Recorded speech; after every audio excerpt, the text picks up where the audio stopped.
Okay, we will start.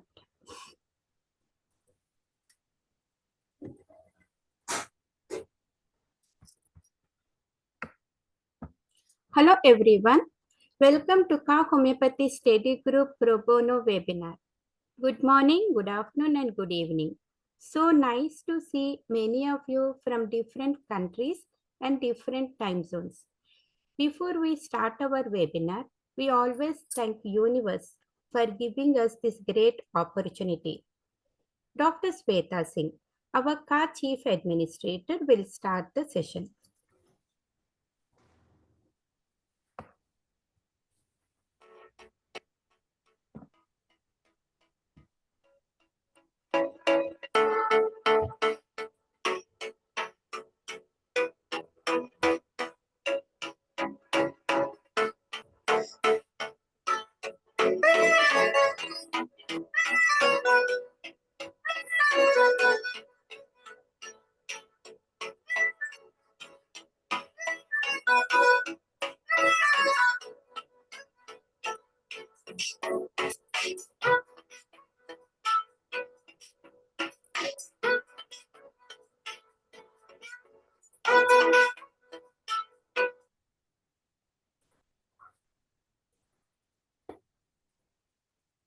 Hello everyone, myself Dr. Shweta Singh, our Chief Administrator, welcomes our respected speakers, Chairman and CEO Kavita Ma'am, KA volunteers and all the attendees to KA webinar. I would like to take the opportunity to introduce KA Homeopathy Study Group to all of you. KA Homeopathy Study Group Pro Bono was organized and founded by homeopath and humanitarian Kavita Kuknur, President and CEO of Kavita Holistic Approach KA. This study group is intended to be an offering from Kavita to the homeopaths around the globe. Sharing, goodwill, and solid clinical work within the classical model are foundational principles for the KA. KA's mission and vision are very unique to inspire young homeopaths, mentor, provide excellency for educational purposes using holistic approaches via webinars, which are based on principles of classical homeopathy and provide professional continuing educational homeopathic credits for practitioners. We provide merit certificates for spreading the light of homeopathy around the globe. Dr. Kavita is a member of Kevin Friendly Foundation, a non-profit organization that helps to serve poor people in greater needs in India. She is nationally board certified by Council for Homeopathic Certification, CHC, and Achina CPT provider, and serves as the associate editor for the Homeopathic Heritage. She is a NASH mentor for North American Society of Homeopaths and lifetime member of NCH, National Center for Homeopathy. She is the recipient of Martha Ullman Community Service Award by National Center for Homeopathy and Best Entrepreneur Award from Dr. N. Linga Raju, Principal of JSPS Homeopathic Medical College, Hyderabad, India. TANA, Telugu Association of North America, a prestigious organization, honored and awarded her for selfless homeopathic and humanitarian services at Ladies Night Out on October 2022, Michigan. Also, Dr. Kavita received the prestigious Legendary Homeopath Award with joint hands of Honorable Health Minister Dr. Dhan Singh Rawat, Senior MLA Mr. Harbhajan Singh Chima, ex-Director of Homeopathy, Government of Uttarakhand, and Chairman of Homeocure and Research Institute during National Homeopathic Seminar, Homeopathy, the Future Medicine at Kashipur on 21st August 2022. Dr. Rajneesh Kumar Sharma, KA advisor, and myself, KA team were also recognized and presented with Legendary Homeopaths Award at the ceremony. We are proud to announce that Dr. Kavita was honored as the Woman of the Year 2023 from prestigious organization NATA, North American Telugu Association, USA. Dr. Kavita was also honored by renowned DTA, Detroit Telugu Association Executive Committee on Mother's Day at Michigan, USA with DTA Community Service Award 2023. We are extremely happy and proud that we celebrated 13 years of her book, Beyond the Limits, A Challenge to Prove Oneself, and her second book, A Dose of Spirituality with Kavita, will be completing 3 years on 22nd Jan 2025, which was launched in presence of Honorable Guest of Speakers, American Institute of Homeopathy, AIH President, Dr. Alex Becker, and Council for Homeopathy, CHC President, Dr. Sheetal Tiwari at our KA webinar. At KA's second annual celebration, our honorable guest of speaker, Dr. Jawahar Shah, Chairman of Enlightenment Education, launched its audio version and hard copy. We have donated over $1,500 to 10 to 15 charities, which we have also listed on the website. Dr. Kavita donated the proceedings of the book through KA study group platform to various charitable organizations and homeopathic associations. To name a few, are Kevin Flendy Foundation, CHC, DHMA, GSPS College, VT Seva, NCH, etc. Interested one can reach us for details at caststudygroup@gmail.com. As of now, we have over 500 recordings on professional webinars related to homeopathy, health-related topics, and inspirational talks available on our YouTube channel with the name Kavita Kukunur. This webinar is moderated by me. It is being recorded as we speak. We will take questions at the end of the webinar, and we will also post jot form in Zoom webinar chat at the end of the webinar. Please fill the form to receive your participation certificate, and kindly mute yourself and turn your video off for better connection. Thank you so much. Over to you, Dr. Kavita. Thank you so much, Dr. Sweta. She manages our KA activities with cute smile. Our enthusiastic KA volunteer, Dr. Sasya, will read Code of Ethics at the end of the webinar.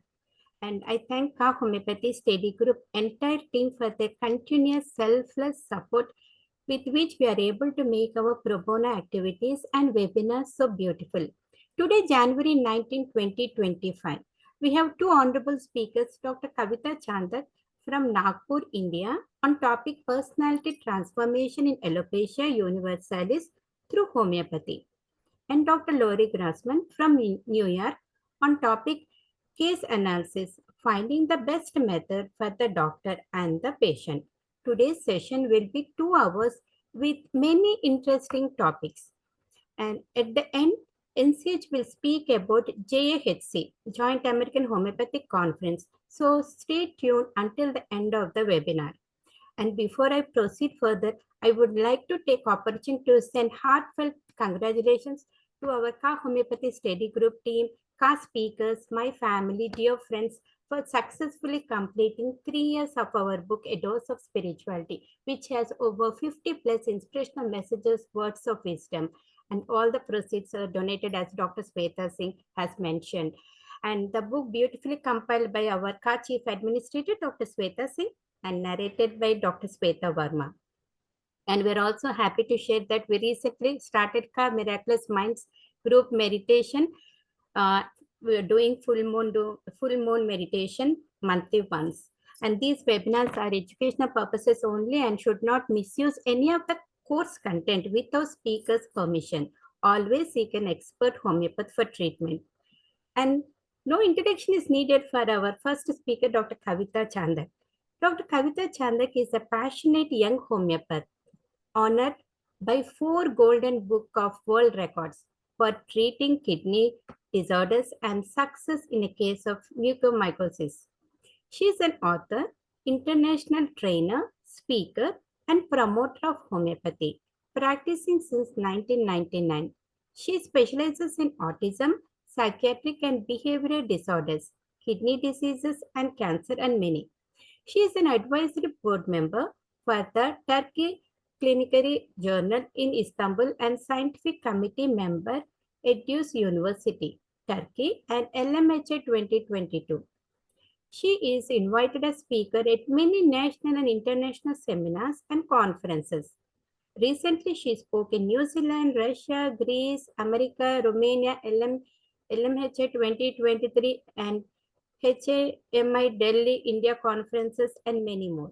She authored 8 books, to name few: Health versus Disease, Homeopathic Guide for Easy and Busy Practice, Healing Women with Homeopathy, Homeopathy is Fun, Dedicate, and learn.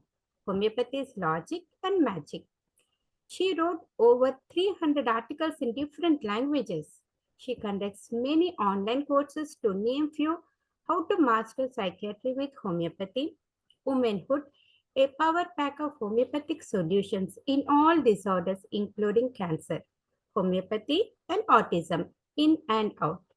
For her socio-medical contribution, she received various prestigious awards, including the recent Excellence in Homeopathy 2022 by hpathy.com. There is so much to say about Dr. Chandak. For more information, visit her website www.drkavitachandak.com. We are so delighted to say that this is Dr. Chandak's fourth appearance at our CAR platform.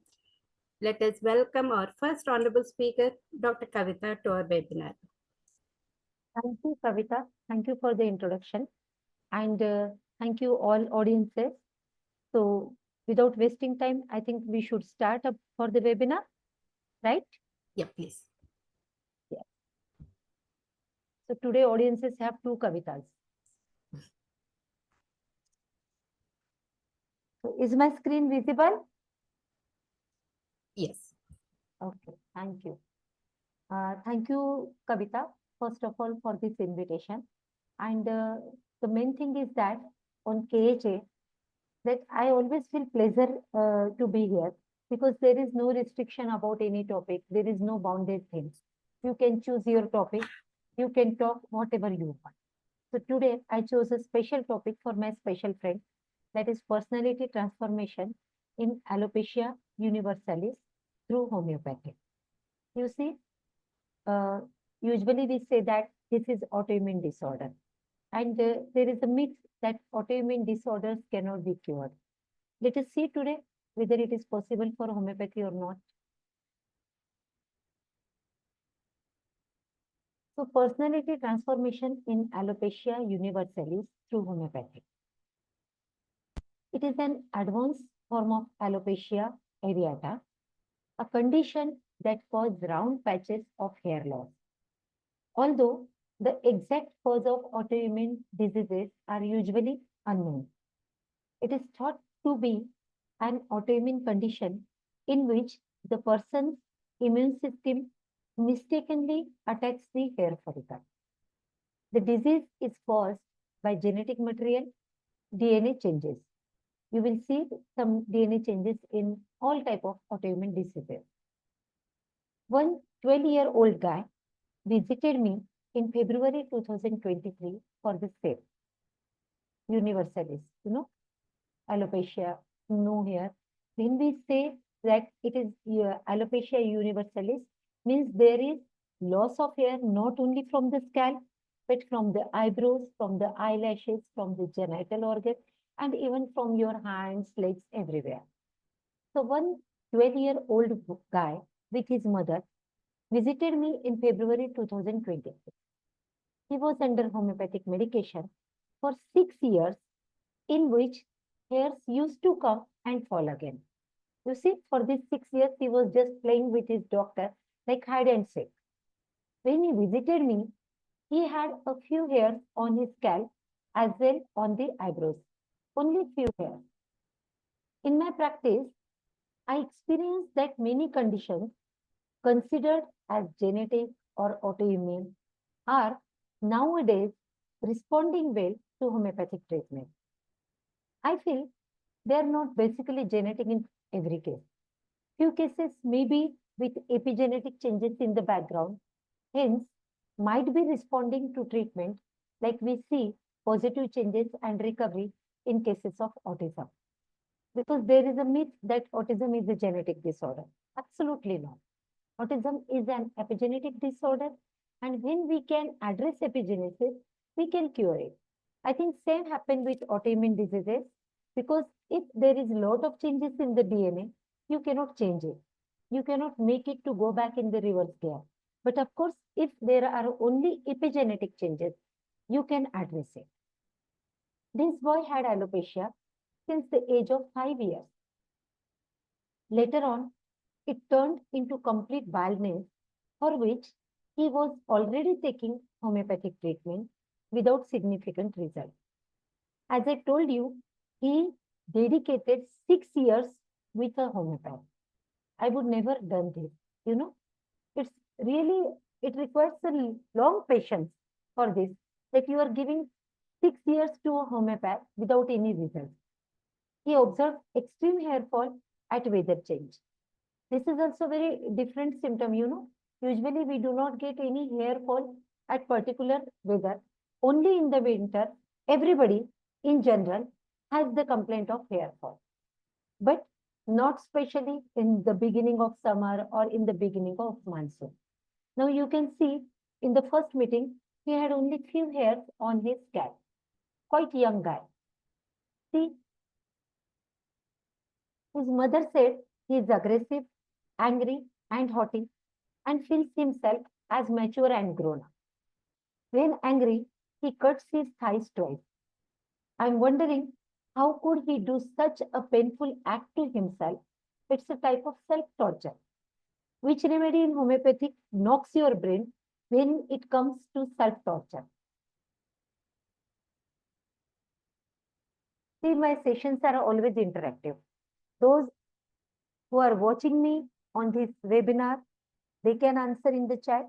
And those who are watching us on the Facebook can type their answer in the Facebook chat.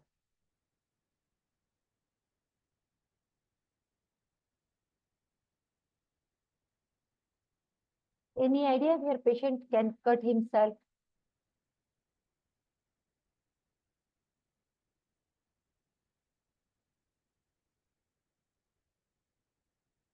You see, as Kavita told you that my specialty area is autism, and self-harming or self-injury is the biggest emergency in autism. That's why I always have to keep the knowledge regarding the medicines which you can give at the moment of emergency to the patient. But this remedy is totally different. Here, patient can cut himself with a very calm mind, without any aggression.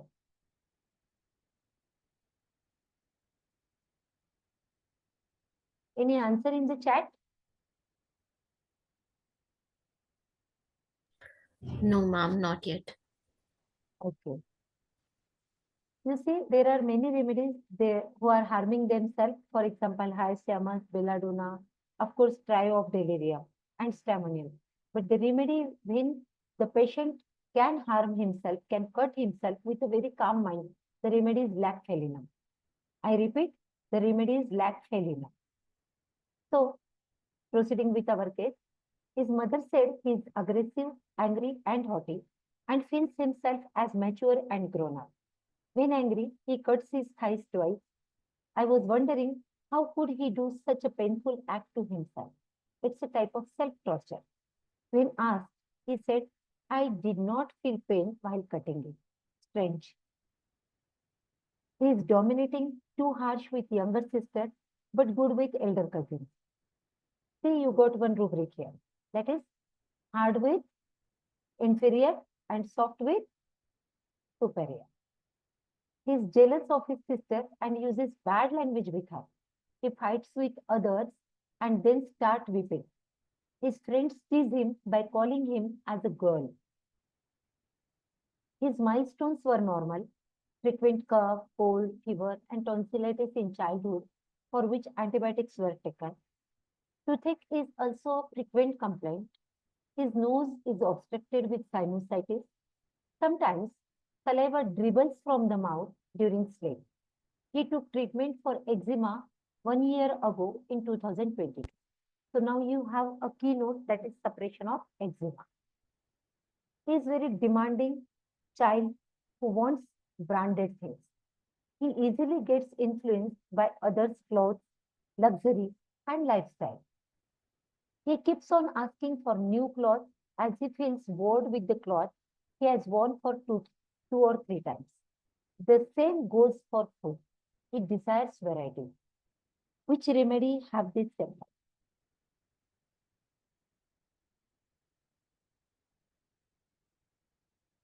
Come on, doctors.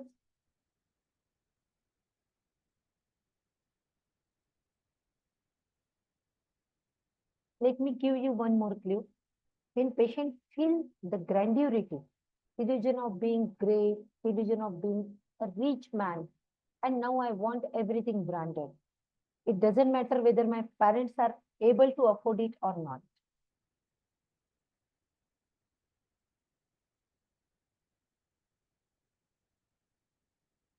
Any remedy is knocking your brain or not?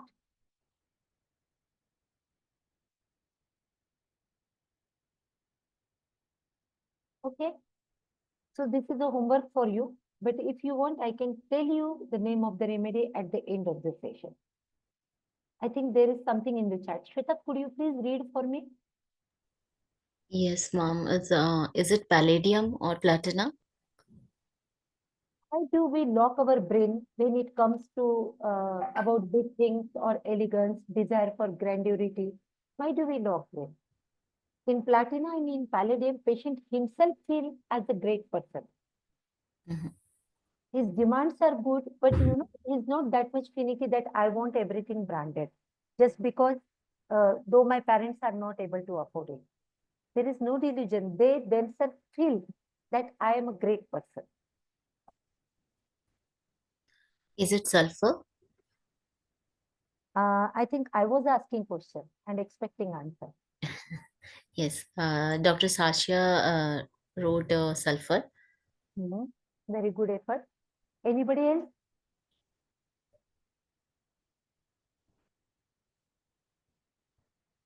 This remedy is marble white remedy. There is a remedy in homeopathic metamedica coming from calcium group like calcareous, causticum, graphitis. Marble white is a remedy. And this marble white remedy has this delusion of grandurity. We desire to be rich all the time. So now coming back to our case. So this child is also very demanding, want this and that all the time. He loves junk food. Mother said he loves junk food, hence putting on weight. I told him to change his food habit because of his weight, but he doesn't care. He is all the time hungry, bulimia. He loves his own company, staying at home, never visiting relatives with us, not even to his grandparents. He is extremely lazy child, as his mother complained. But she said he is academically weak. He doesn't want to study. We have to push him to do his homework. He seems confused. At home, also when we talk about any particular subject, he jumps on another irreverent topic. And he has spectacle for a long time. History of mother during pregnancy. You see, whenever I collect the case for anything, autism or any disorder, I always talk about the mother during her pregnancy period because it impacts a lot in the child's case. Doesn't matter this child complained alopecia universalis. It is not a neuropsychiatric case. It is an autoimmune disorder. But still, you may get some clue from the pregnancy period, from his fetal life. She said, I was under stress due to my family environment and a lot of vomiting was there, could not digest food. About family history, grandmother having IHD, heart disease, thyroidism, hypertension, and diabetes. And on observation, obesity in the parents, but having good hair. The tongue was flabby, the child's tongue was flabby, intended, and cracked. And above all these things, he had gynecomastia. You see, endocrinal crisis is the first layer in this case. Now, how to analyze this case?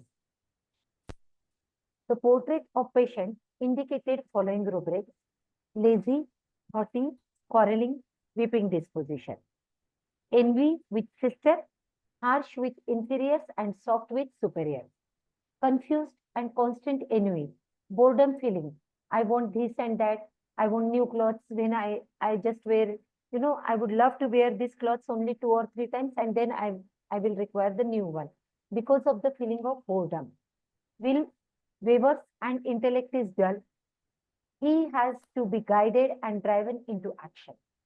Indifference to everything going on about him, and the thoughts are disconnected and unfixed. I also felt while talking to him that he is not too sharp to answer. You see, He's dull and he took long time to answer. First, once Barretta carb also knocked my brain that should I go for Barretta carb in this case? But no. There is aversion to society, as mother said that he doesn't like to visit any relatives with us. Obstructed nose with sinusitis. See, sinusitis is different problem and obstructed nose usually could be there because of the chronic adenitis.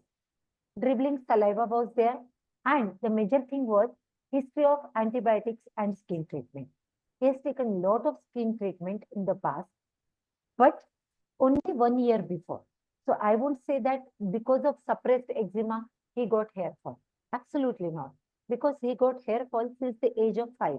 And suppression of eczema happened little later, just 1 or 2 years back before meeting me. The important points were desire for grandeur and luxury, no sensation of pain during anger, and indifference to his look, weight and study, talking out of subject and cracked tongue. Now I gave you all the clues in your platter. Now at least tell me the remedy.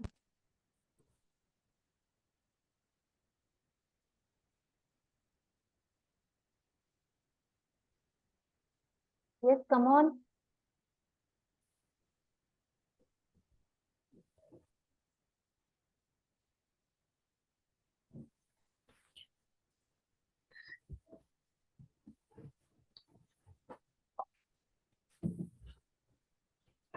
No answer?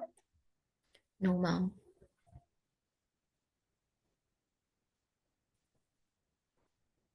I reporterize the case. Barretta, Hiparsal, acid floor, platina, and lattice came. Now at least choose remedy among these.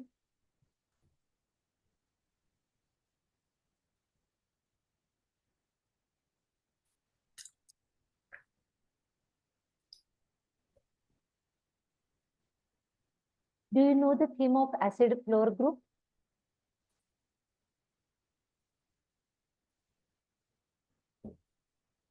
Or just fluoride group?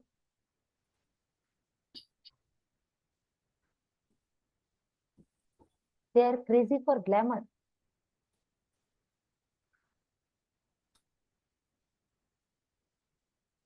Should I go with any remedy among these or not?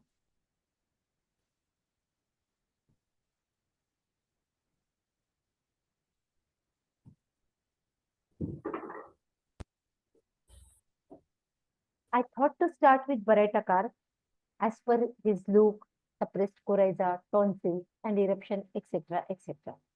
Barretta covers baldness in young people. But what about his keynote symptom, desire for grandeur and luxury?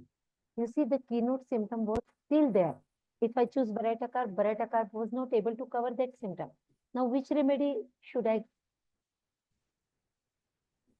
I think there is something in the chat. There Shweta. is one. Yes, ma'am. Dr. Mamta said acid floor. Okay. Thank you, Dr. Mamta. At least she answered something. Anybody else?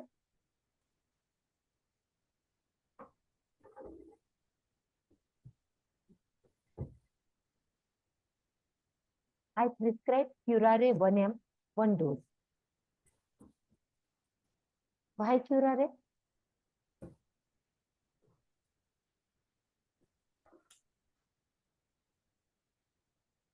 If you read this remedy from Encyclopedia of Pure Materia Medica by T.F. Allen, you will feel that he explained this remedy by making this guy to sit in front of him. Mirror image remedy, totally.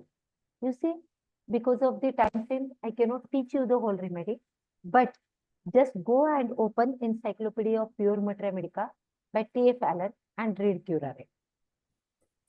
Now see the follow-up in April 2023.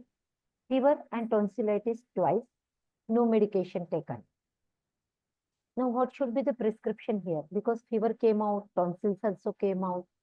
The patient hasn't taken any allopathic medicine. Should I give some acute remedy here?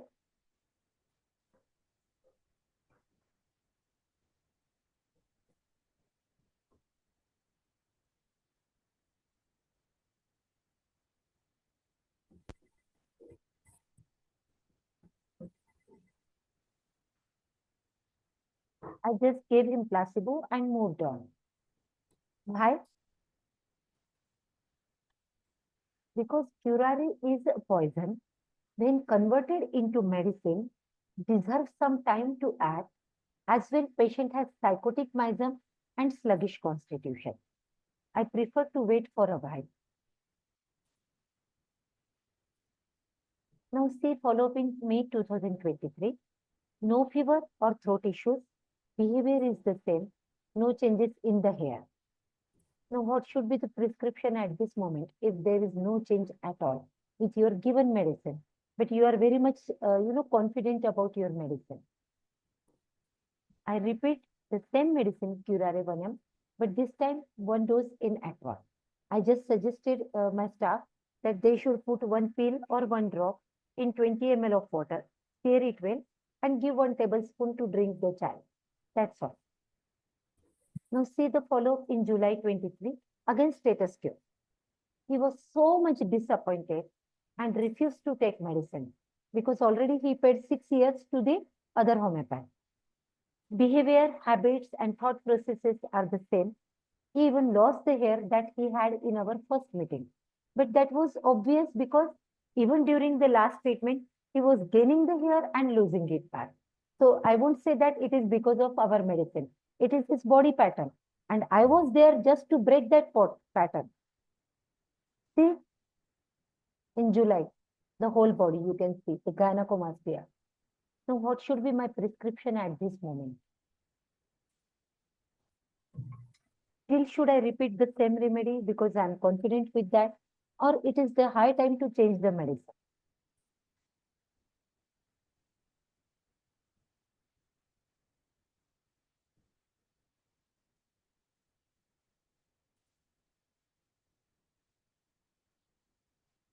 I gave curare 10 ml 1 aqua dose. Right? I knew that if I would put any medicine only for hair issues, it would never work. It was his personality who was sick, not the body parts. Everyone wants good life, but desire for grandeur and luxury beyond the spending capacity of parents is not normal, especially in a boy of 12 years who himself is feeling as matured and grown up. Now see the follow-up in September 2023. He was so annoyed with me as there was no hair growth on one hand and a recurrence of eczema on the other hand. I convinced him and his family that it was a good sign for us. You see, reappearing the old suppressed symptom, the last suppressed symptom, that was eczema. It is a good sign for us as per the Kent's observation. But how to convince the patient? Patient is a child. He already got disappointed with the homeopathic treatment. And again, the suppressed eczema came on the surface. But see, little hair growth was there. And this is the eczema you can see on his hand here. Now, what should be the prescription at this moment? Because if I prescribe anything wrong, I will lose the patient forever. Come on, help me.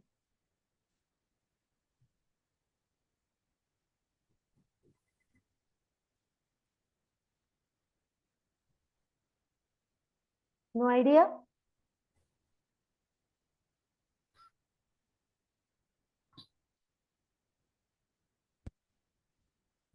I prescribe placebo. Placebo as healing was following the direction of cure. That's why I just prescribed the placebo because body is already taken the direction for the cure. Now, but the issue is that, you see, he didn't visit me in the month of November. His mother came in December.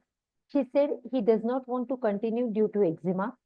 I asked her, then why did she come? Because when your child is not willing to take my medicine, why did you come to collect the medicine?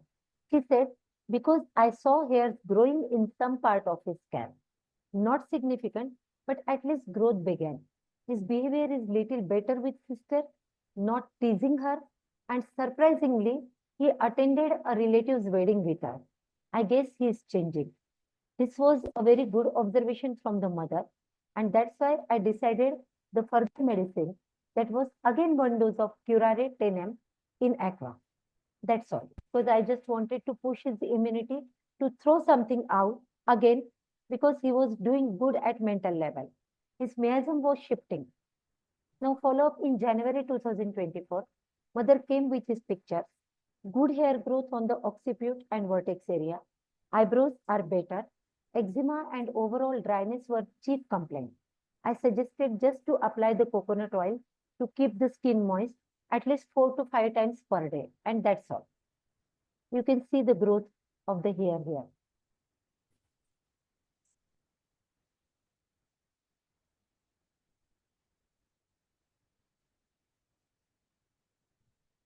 Now, what should be the prescription here?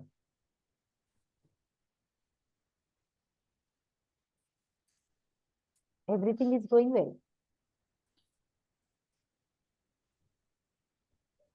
Do we need any intercurrent remedy here?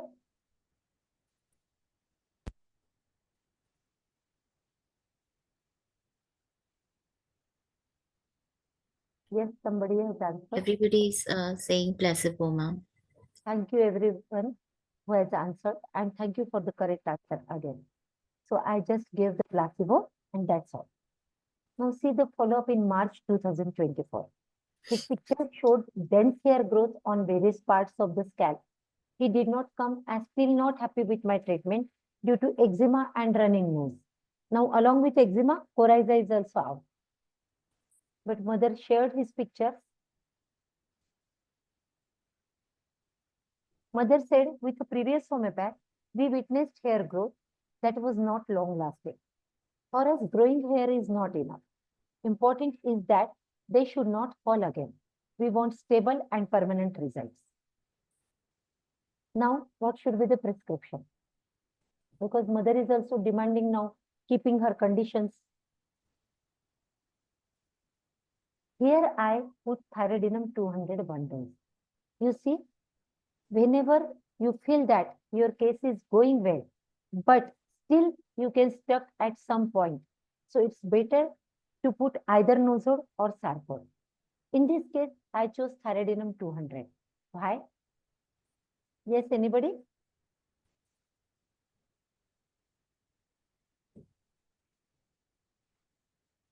Sarcod, thyroidinum is a sarcod. It's a body own substance. And when do we use sarcods? What is the indication of sarcod?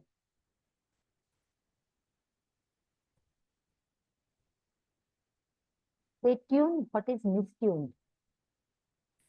That's why, they support the particular organ. They support the personality. They support your immunity. Basically, all sarcodes are to support your immunity. They work like a catalyst along with your constitutional remedy. Thyroidinum is a body-owned substance, sarcode, which helps in a speedy recovery. It is a wonderful remedy for hair fall as well as premature graying of hair, as mentioned by Dr. Ghosh in his book. It's the old homeopath. And as well, thyroid is useful in irritating itchy skin eruption, especially in psoriasis, as mentioned by Dr. Spaltz. In this case, his eruptions though belong to eczema, but it was itchy and irritating. His grandmother has thyroid disorder too in the history I saw. That's why I chose this sarcode so that I can address his hair fall. As well, you remember in the beginning we saw the child has gynecomastia. So endocrinal crisis is there.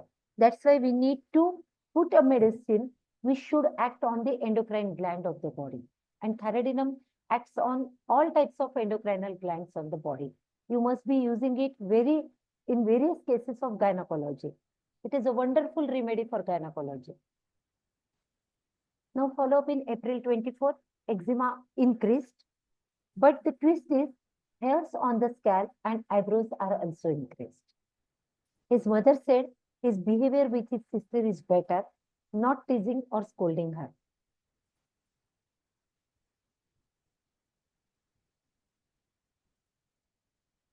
See, the eczema increased. but the hairs are also increased here, especially on the back side. Now, what should be the prescription at this moment? A wrong medicine will vanish of all the efforts I have taken in this case since beginning. So now it is the time where whether I have to decide, should I go with Sarcode? Should I go with constitutional remedy? Should I change the potency? Should I go with placebo? Or what to do exactly?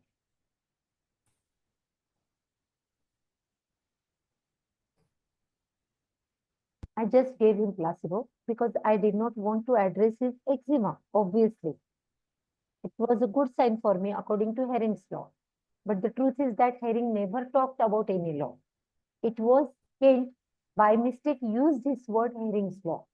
Herring always talked about the direction of cure, which was basically mentioned by Hahnemann in the book Chronic Diseases. Now see the follow-up in May 2024.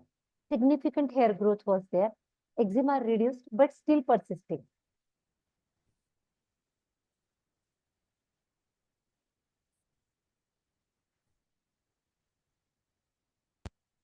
I asked about his desire regarding branded clothes and luxury. His mother said he still wants luxury, but yes, now wears clothes even for small brands. Even from small brands now, like he doesn't want Park Avenue or Alan Solly. It's okay. He wore a t-shirt gifted by his cousin 1 year ago. Otherwise, in the past, he would never use any gift given by others. He is haughty, but not harsh like before, as mother shared with me. So I just prescribed placebo because I thought that at every level, mental, emotional, physical, he is doing well. In July 2024, dense hair growth, the family and patient were glad as the growth is permanent, no hair fall. You see, since the beginning of the treatment, for excluding first 3-4 months, where hair growth was not at all, but you can see in last 10-11 months, the hair growth is permanent and it didn't fall off.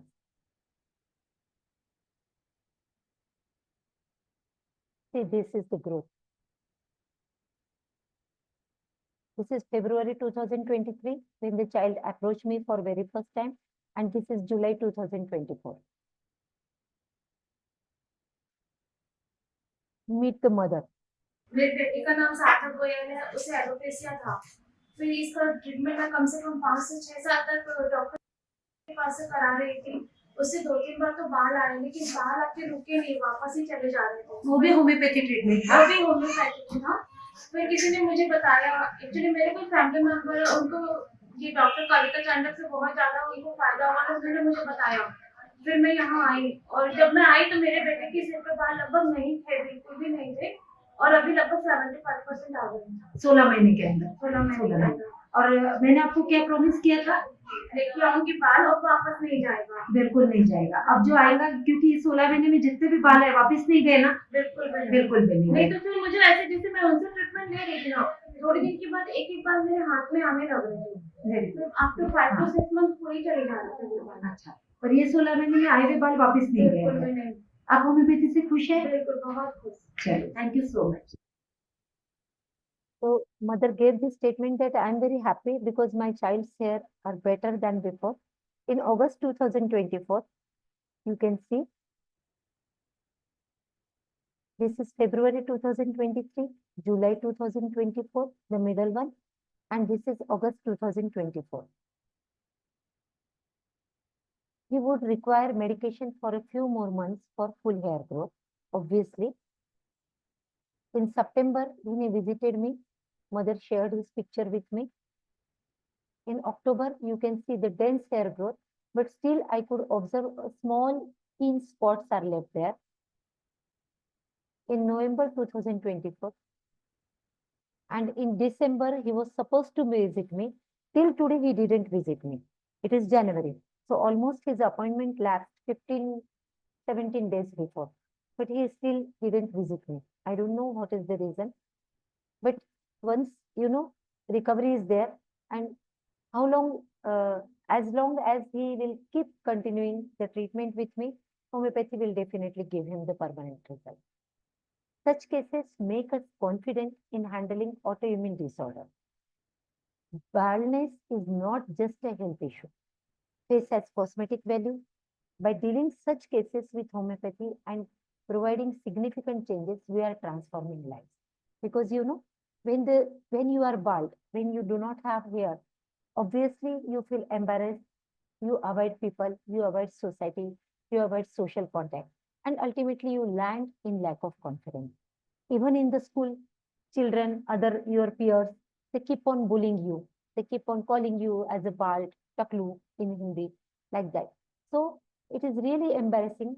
And by putting homeopathic medicine, if you can create some changes in such cases, you are absolutely going to transform the life, the personality of the person.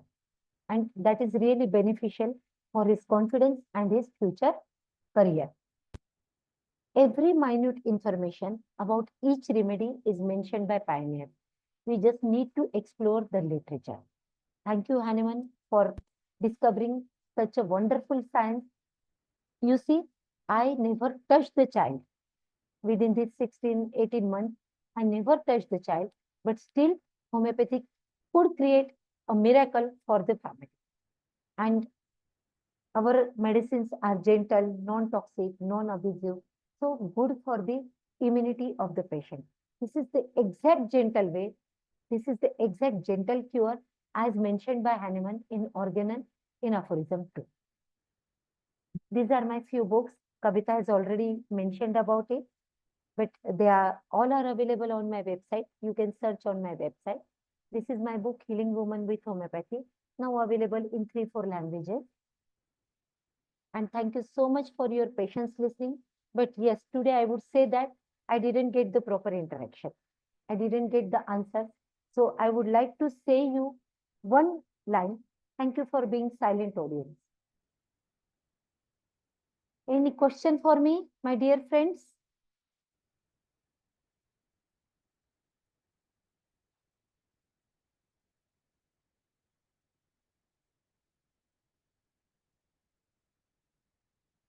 Shweta? Not yet, ma'am. If anybody has any questions for the honorable speaker, please write down in the chat box. Can they not open their camera? Yeah, they can. Okay, then it is good. If you have, do you know other remedies for hair fall in homeopathy?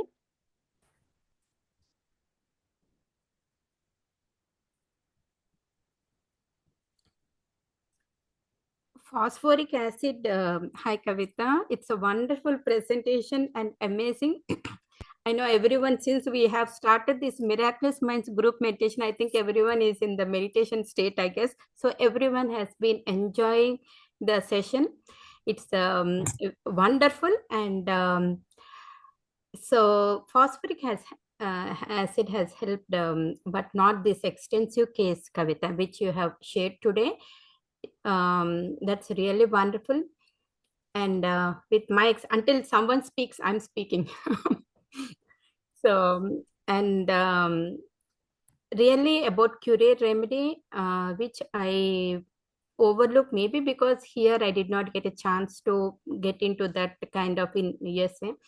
But love for grandeur and luxury, I will focus on that one. And in future, if I find it get opportunity, I will definitely give that remedy. This is really great. Thank you so And much.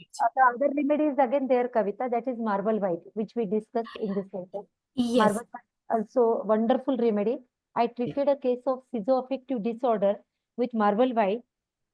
The remedy totally transformed the personality of the guy who was around 17 years old. And I gave him medicine almost for 18 months. But the important thing is that I never saw the guy. He never came to visit me, not even in the first consultation. Only parents came, and somebody has suggested them that your son has psychiatric issue, so he will require some type of surgery. I didn't understand which surgery helps in psychiatric issue. But the guy is totally fine now, and he has opened one of the best coaching class in Nagpur. He is earning like anything. Wow. So And now there are few more remedies for hair fall, which I personally use in my practice. That is Phosphorus, Caliphos, and Selenium. This trio is wonderful in hair fall. So I would love if other doctors also like to ask something or share about their any case.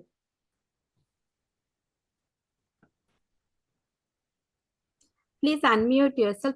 And Dr. Sweta, you can also send the message in chat to unmute and speak if anyone wants to. Sure.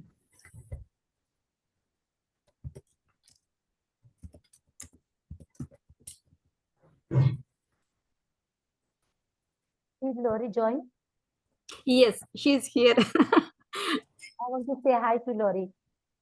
Good morning, Larry. Here, Dr. Kavita is. It's wonderful to see you, especially since at this time we are having or it's about to start a huge, like 4-day snowfall in New York. So Wow.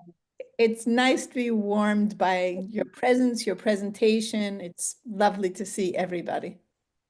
Thank you, Laurie. How are you?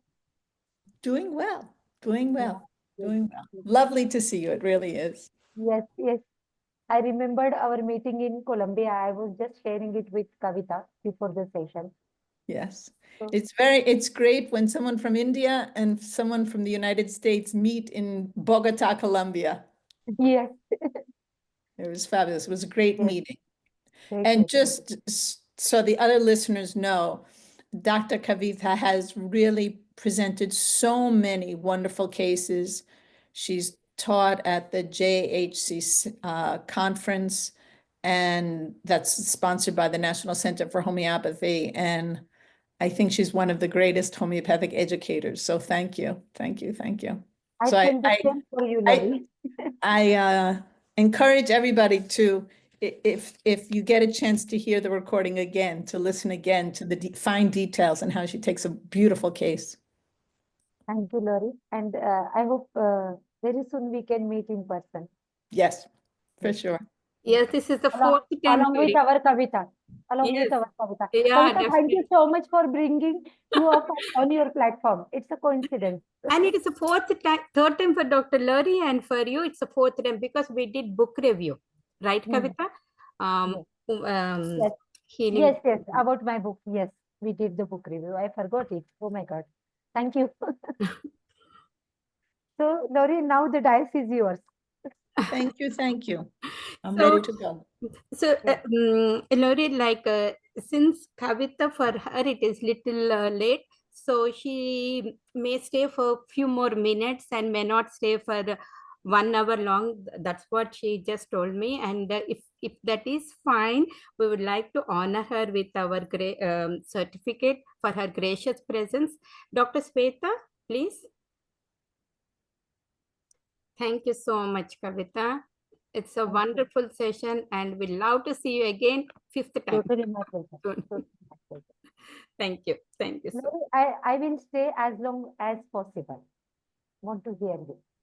You Okay, stay. well, Good. I'm going to speak on a very, very new topic, and I welcome the discussion at the end. I hope people will participate. Yes, definitely they Right. will stay. And thank you so much once again. And Dr. Sweta, shall we move on to the second speaker? Sure, ma'am. Okay. Thank you so much, Dr. Kavita Chandak, once again for coming to our platform. And now let us invite our second speaker, Dr. LAURI GROSSMAN from New York. And everyone in North America knows her so well. She is an experienced and renowned licensed chiropractor and a homeopath. She serves as president on the board of directors for the National Center for Homeopathy, NCH. Dr. Grossman attended the New England School of Homeopathy and Hahnemann College of Homeopathy in California. She went on to teach at most of the major hospitals in New York. When NYU established its holistic nursing program, her classes in homeopathy became a requirement for the advanced practice degree. Dr. LAURI, having studied with George Vithalkas, Jeremy Sher, Louis Klein, Rajan Shankaran, She does her private practice in New York City. She has also taught at Teliosis and the American Medical College of Homeopathy. Her most rewarding works include With Homeopaths Without Borders in Trinidad and in Haiti, and with doctors working to establish homeopathy in Afghanistan. There is so much to say, and for more information, please visit her website www.drlaurigrossman.com. And as I already mentioned, so we are so honored to have Dr. Lauri at our platform for the third time today, and we welcome. Please. Thank you very much. And I appreciate your warm and generous welcome, Dr. Kavitha. I appreciate it very much. And Dr. Shweta, are you going to load my slides? Dr. Shravana, I think our, are you there? Or shall I? I have them on my computer, but I need. Yeah, I will. You made you as a presented. Lauri, would you like to do, or you want someone to help? Well, let's just get the technology set. Anybody who's listening, you can go get yourself a glass of water while we Yes. work on this. Yeah, just. Yeah. So hang on just a moment, please. Hang on a second. Dr. Shravana, are you there? Or let me. Here we go. This. Hang on just a second.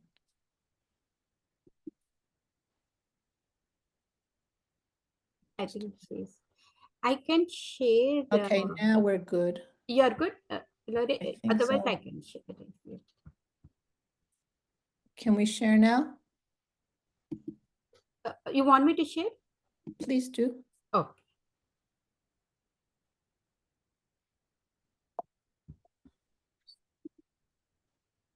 Once.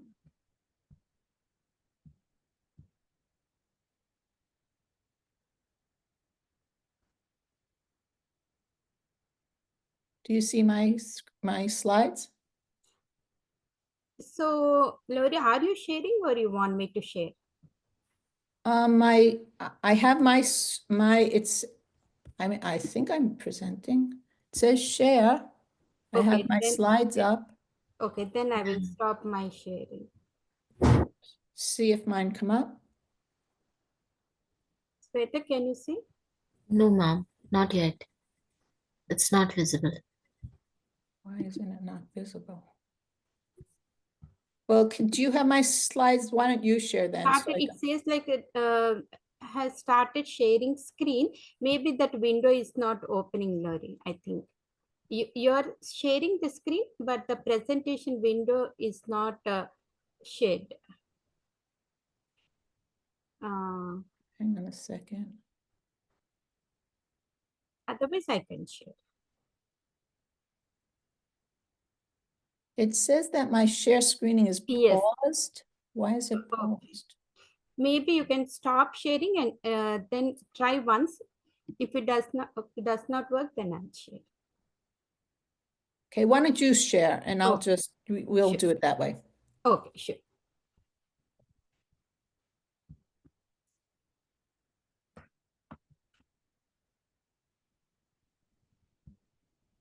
Thank you, everybody, for being patient.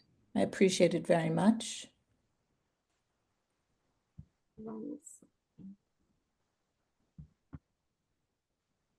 Okay, you can, are you seeing this?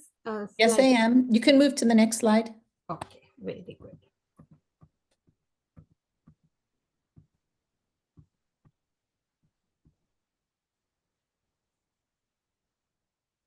Can you just raise it a little bit more? There we go. Oh, no, we're going too fast. Come back, come back. Okay, so I'm very honored to present this talk today.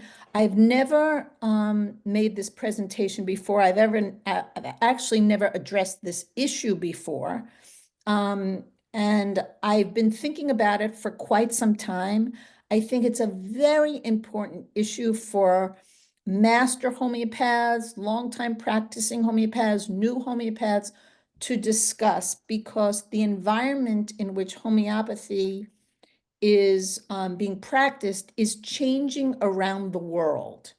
And there's always discussion, how can we tell people about homeopathy? How can we get more people involved as homeopathic patients or healthcare providers to get more involved as homeopathic practitioners? And I think that this is such an important discussion for us to have. And since I've always very highly regarded the education of homeopaths in India, especially, I thought that this was a wonderful group to start the discussion. So I thank everyone who's listening for being a part of this discussion. And I really value any feedback or perspectives you can share with me at the end when I open the session up to discussion. So I really, really value your input. So please really don't worry about if you think what you say is silly or maybe people won't agree. Please, I value everybody's perspective. We could have different perspectives, but I'm eager to hear what they are. Also want everyone to know that at the end of my presentation, Marjorie Stearns from the National Center for Homeopathy, she's going to join me to tell you all a little bit about the upcoming National Center for Homeopathy JAHC conference that Kavitha so generously mentioned in my introduction. So she is the head conference planner, and she will be able to answer any questions about speakers, about exhibitors, the marketplace, or anything like that. So stay tuned for her. She's going to come on at the end of my presentation. Okay, so case analysis, finding the best method for both the doctor and the patient. So, okay, you can move on to the next slide, Kavitha. And here is the disclaimer. I won't take your time reading it now. I would imagine that Dr. Chandak had the same disclaimer on her presentation. So remember, this is a study group for educational purposes, not intended to diagnose or treat a disease. You can read this in full when you get your copy of the slides. However, this is important to know that this is an education experience and we're not treating disease right now. Okay, I think Dr. Kavitha already said enough wonderful things about me, so I don't have to read this again. Thank you very much. Okay, so I want everyone to know that I'm going to be teaching this webinar from a very personal perspective. I'm going to share my homeopathic journey with you. Now, everybody's journey in education, in learning about their profession is different. So I'm not saying my way is right and other people's way is wrong. This is just how I journeyed through learning homeopathy. And I'll start, and that picture is a picture of a baby and a thermometer right next to the baby. And that's because I was introduced to homeopathy when I laid my infant son down for a nap. This was in 1981. And the nap was going on longer than I expected. And anybody who's a mom knows that at first I thought that was fabulous because maybe I could clean the house or wash the dishes or sit down and read a book or do any of a million things that I never had time to. And I was in such a happy mood. But then I just got this intuitive sense that something wasn't right. And my baby just seemed to be napping for a really long time. And I went over by his crib and I went to check on him. And I remember leaning down to look at him closely and to make sure he was breathing or breathing normally. And before my hands, my lips, my face got even close to him, I could feel his body on fire. And I was terrified. And so now I flipped quickly from being in such a happy mood to being ultimately concerned. The concern is only a mother can feel or a parent can feel. I called the pediatrician immediately. He told me to take his temperature and it was 105.6. Now, this was before I had any medical training whatsoever. And I assume that if a baby has 105.6-degree fever, it has already affected his brain. And I was just speechless. And so I raced, the doctor told me, wrap him in warm blankets, bring him in, which I did. And I had selected my doctor because I knew he was open to integrative approaches, and I knew he was open to treating someone holistically or naturally if possible. And he started examining my son, David. We didn't have any idea of what was causing the fever. And before I knew it, there's a doctor there who had trained in homeopathy. He comes in the room and he was German, and he says, in Germany, the first thing we would do for this child, we would treat him homeopathically and we'd give him a homeopathic medicine. And I didn't really know homeopathy. I knew integrative medicine. I knew natural techniques, but I didn't know homeopathy. And so he said, "Here, mommy, hold the baby." And I actually thought he was giving me my son so that he would pass away in my arms. And he put a homeopathic medicine in David's mouth, a few globules of a medicine that I had no idea what it was. And within 5 minutes, David sat up and smiled. Maybe not 5 minutes, maybe it was 10. I don't remember. I don't remember the timing. I wasn't timing it. But I was shocked that he went from seemingly fading away to being so present and so there and so well. And after a short, checking of things, the doctor told me I could go home. And I had been with my mom right before this incident. And my mom said to me, "So what'd the doctor say? How, what's going on? How sick does he think he's going to be? How long does he think he's going to be sick?" And I said, "Mom, he's fine."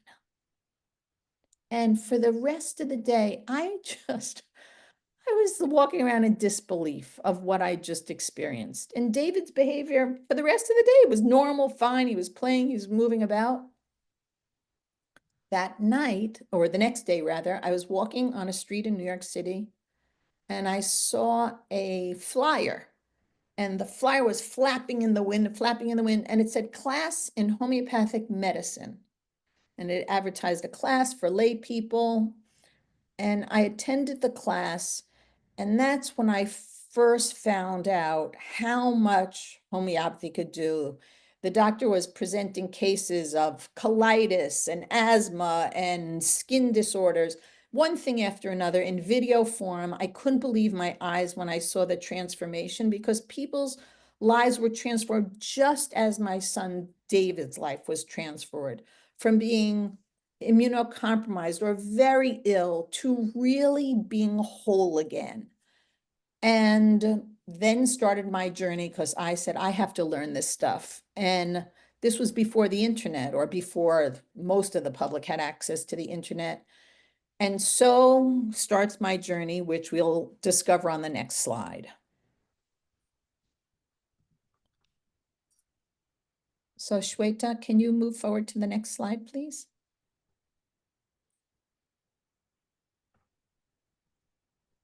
Okay, so at the time, there was you couldn't go on the internet and Google homeopathy, how do I learn, or schools.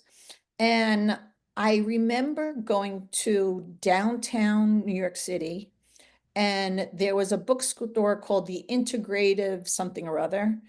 And I found a book by George Vithoulkas called The Science of Homeopathy. And as speedily as could be, I read it from cover to cover. And it just fed my desire to learn more and more about homeopathy. The book didn't cover prescribing. It was mostly the philosophy of homeopathy. It talked about the laws of cure. And this was my first real introduction to studying homeopathy.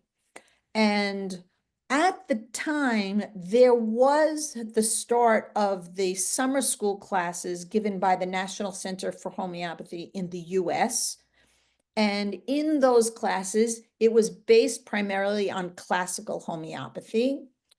There were 2 naturopathic colleges in the US that had courses in a whole diversity of holistic therapies, and homeopathy was one of the classes that was taught there. At the time in India, there was extensive training of homeopaths, including the BHMS degree, where you could get a bachelor's degree in homeopathic medicine and surgery in a 4.5-year program. So it was really integrated into the educational system in India. If you could just scroll down the slide a little bit more. In London, the Royal London Hospital also had integrative medicine, which offered postgraduate courses in homeopathy, herbalism, and acupuncture. And like the naturopathic colleges in the US, it was an integrative program with homeopathy as just a thread in it. However, wherever homeopathy was taught, it was always based on a stressing of the law of similars, the laws of cure, a deep understanding of remedies, and homeopathy was never viewed as something that you could take a weekend class in. It was something that once you decided to study homeopathy or master homeopathy, you were in it. I won't even say for life, but for me, that's how it hit me. And the people around me were looking at it in a very similar way. So next slide. So as I said before, wherever it appeared to me that you could go to study homeopathy, it was expected that you would be reading the writings of Hahnemann, you would be reading the writings of Kent, you would ground yourself in an understanding of homeopathic principles and philosophy, including the law of similars, minimum dose, potentization. You would dedicate yourself to the study of materia medica and the study of the repertory. And there was a general understanding, as I said earlier, and you could advance the slide a bit more, that homeopathy demanded deep study, and through this, you could provide patients with not just improvement of their symptoms, but almost a transformation of their well-being. And that was a motivating factor for most every person I met who kind of had taken on homeopathy as a profession that they were going to commit to, that they were going to study for years to come.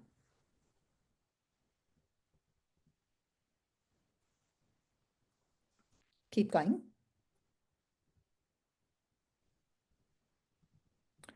So now that's what it was. You can raise the slide a little bit more. That was how, now I'm not saying this is all that was around, but this was certainly all that I was exposed to. Now I'm aware that that in France, there was the pluralistic way of prescribing, which includes different medicines at the same time. And I'm going to get into that in a little later. But as far as I was concerned and my journey at the time, classical homeopathy was the only thing I was exposed to or heard of. And then over time, there became other ways to look at cases. Some people started to study the sensation method, which Rajan Sankaran brought to the homeopathic community. There were people who were exploring the taxonomy of the animal kingdom and how the knowledge of that might improve prescribing. There was the study of the periodic table with methods of prescribing based on the columns and the rows.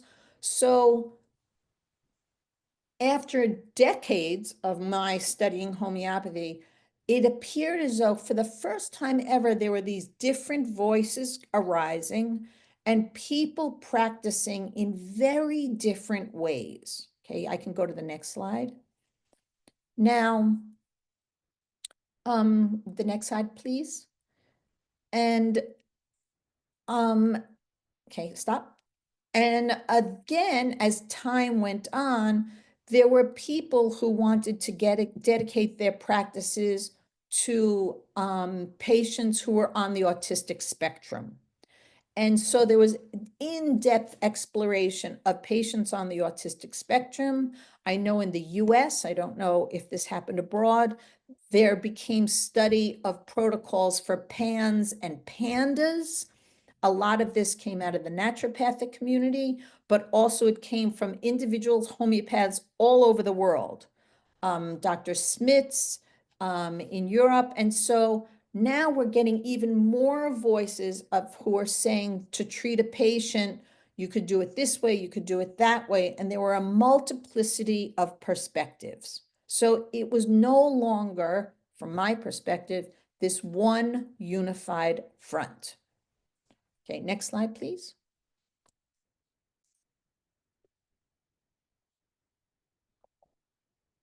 Okay, you can raise it a little bit. Now, the world was also changing, and I'm most familiar with homeopathy in the US. I'm less aware of how medical doctors were experiencing changing times in India or in Europe or in Australia, South Africa, all these different places where homeopathy was popular, especially in the US. The cost of an individual going to medical school was skyrocketing.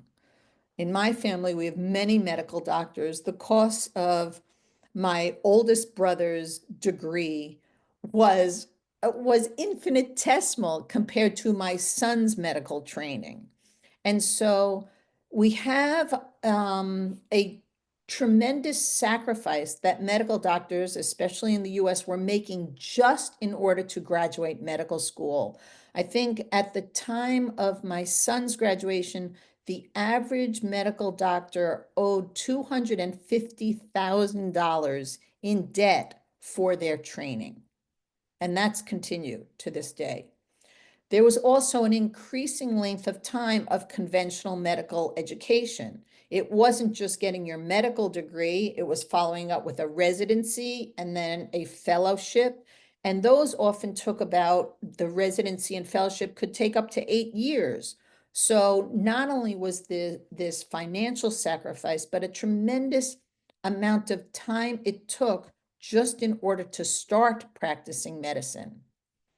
Then, as the insurance companies became more involved in how medical doctors are expected to practice, how much time they were allowed to spend with patients, how many patients they had to see on a day, suddenly we have a new voice, the insurance carriers having a huge influence on how doctors had to practice, especially in the US. Together with that, nope, I'm not done. Together with that, we have practitioners, especially young practitioners of childbearing age. Many young female doctors had children at home, so they were trying to balance home and work, and tremendous increase of stressors on them. Also, male medical doctors, men, in the past, in my oldest brother's generation, they were never expected to participate in childcare or cooking at home or cleaning at home. And the world was changing. There were new demands on them, and it became more and more difficult to afford to be able to practice medicine and also to be able to balance all the demands on young medical doctors. And then what happened is that there became other holistic modalities that became much more easy to learn and brought much greater financial return. And so we saw the expanse of nutritional supplements and the use of functional medicine, where doctors could use herbs and vitamins and as a huge income stream. And with all that going on, the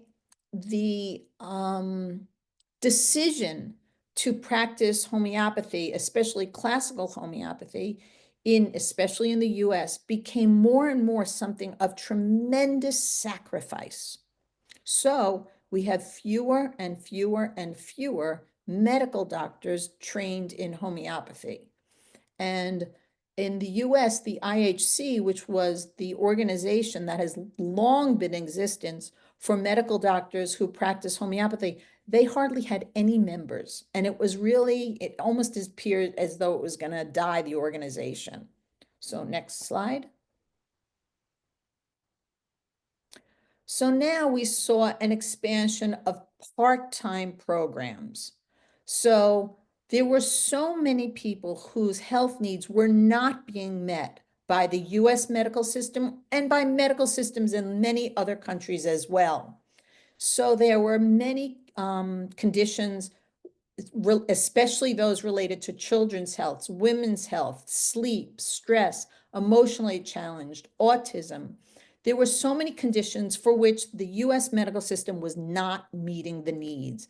And at this time then, with the increased cost of healthcare, which includes now the cost of professional homeopaths who were charging, I have a dear instructor of mine who at least a decade or two ago was charging $1,000 for an initial visit.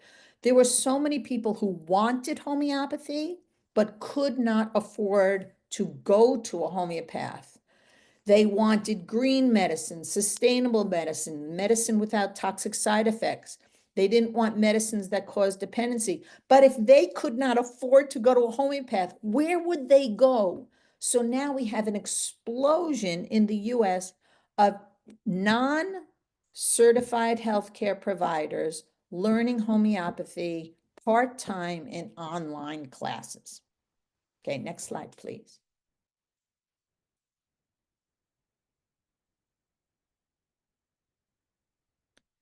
And many of these educators who were online, some of them had no professional training at all. Some of them had extensive medical training and extensive study of homeopathy. However, there's no regulation of it. Now, with the internet exploding, people can study with people from all different countries. There was less uniformity between the way homeopathy was taught, and with the increase of social media, people were now oftentimes studying with people who were influencers, more and more people who didn't have extensive medical training, and people who were just teaching homeopathy online from what they themselves had put together. So next slide.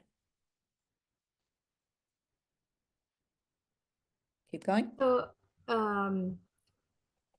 Lauri, just a few seconds. Dr. Deepika will be sharing the slides. Just a few seconds, okay? Yeah, no problem.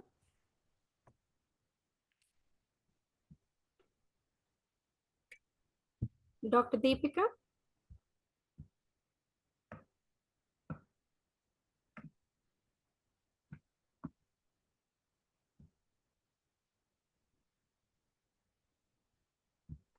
Ma'am, is the slide visible? Yes. Yeah, oh, no, we can see you, but we cannot see your screen. Okay, ma'am. Just a second.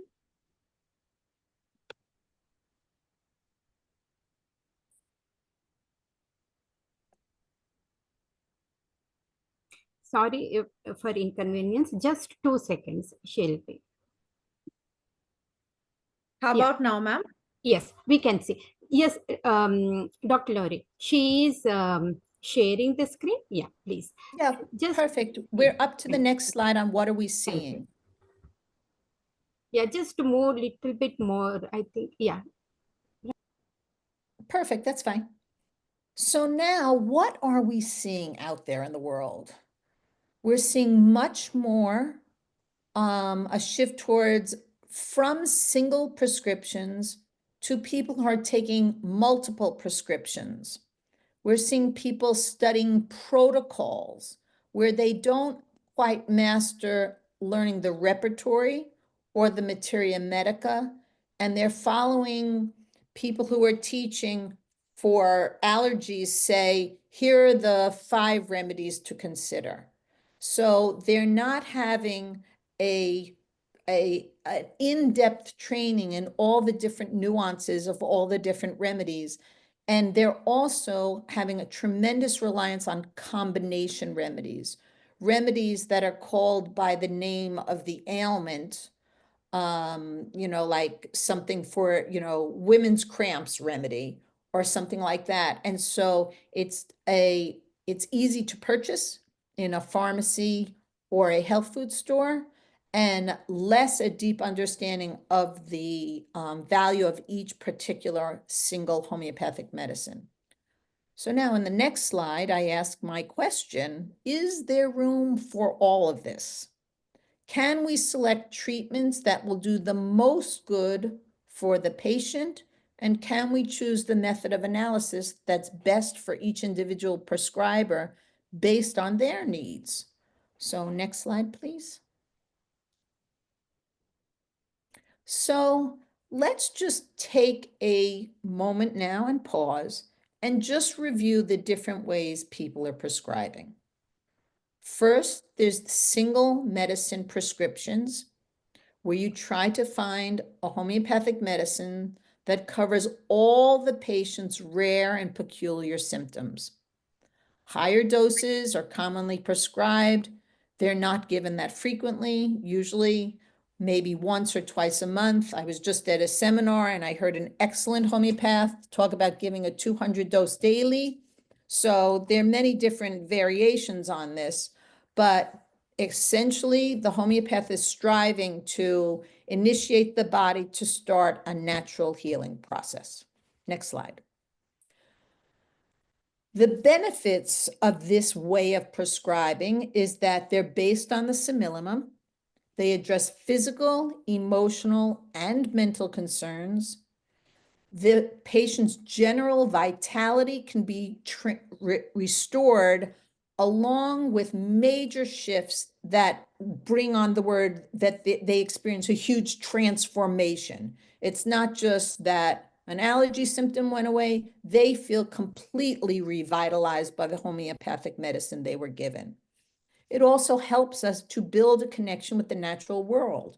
We see by learning extensively about homeopathic medicines, the healing capacities and the beauty and the necessity of every plant, mineral, and animal on the planet. Some people might not think that's very important. I think that's actually one of the greatest gifts of classical homeopathy. Okay, next, please. Okay, so now there are drawbacks. To select the effective simillimum, one needs an in-depth understanding of case taking, materia medica, and repertorization of the symptoms. You cannot find a simillimum without that. It's needed. There's no shortcuts. And even if you use a computer, which I remember when the computer programs first came out, there were people who bought up the computers. They thought if they could just punch in the person's symptoms, they could find out. Hello? They thought that they could just get the appropriate homeopathic medicine. However, no, you really, even with the greatest programs that were offered by Kent, that are offered by Synergy, that were offered by Radar Opus, even with those fabulous programs, you really needed to know your stuff. Many of today's powerful modern medicines can override the effects of the body's individual expression. So that's another drawback, but we'll get into that in a little more detail. These effects oftentimes need to be cleared before the patient's individual response is fully seen. So bear with me. Those are seen by some as the drawbacks of individual single prescribing with the simillimum, but let's move on. When we look at multiple medicine prescriptions, this involves the selection of one or more medicines for the main symptoms of the patient, together with more medicines for general support. And this is called pluralism, and this is the main system of prescribing in French homeopathic clinics. Now, this is not so much a change in time, because the French clinics have practiced this way long before I ever started studying homeopathy. However, this way of learning remedies is becoming more popular throughout the world, as there are programs in it which seem to be less demanding than the programs for classical homeopathy or where you have a single remedy prescription. Next. What are the benefits of prescribing this way? There's usually quick relief of symptoms, and it's very useful in oncology where there are many symptoms that are often not related. So they don't come together for a simillimum.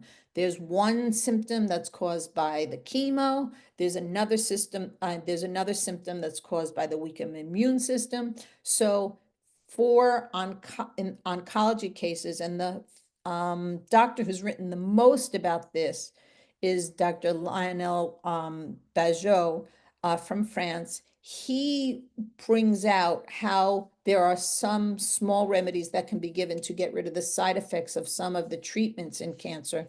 So he talks about the benefits of this. Anybody who's studied with Dr. Master, Farouk Master, knows that you can work with cancer patients in a beautiful way using single medicines as well. So I don't want to overlook that. Dr. Master is an excellent prescriber for people with cancer. Okay, next slide. So the drawbacks to pluralistic prescribing, they oftentimes require many doses of remedies, which is especially difficult if you're prescribing for children and they're in school all day and there's no one to give the children the medicine. And also with a senior who might live alone and might not have someone administering medicines to them, and they can't keep up with the number of remedies to take all day long. Also, if deeper issues besides these acute physical symptoms are not addressed, then the chances for long-term improvement and transformation, as I mentioned before, will be missed if you just use this pluralistic approach. It doesn't work as deeply to allow that transformation to happen. So let's talk about protocols now, which is growing by leaps and bounds, at least in the US. And this entails the selection of one or more medicines for the main symptoms of a patient from a reduced field of possible medicines. So there could be all these different medicines for these individual symptoms, but the people who learn the protocol approaches generally learn just a handful of medicines.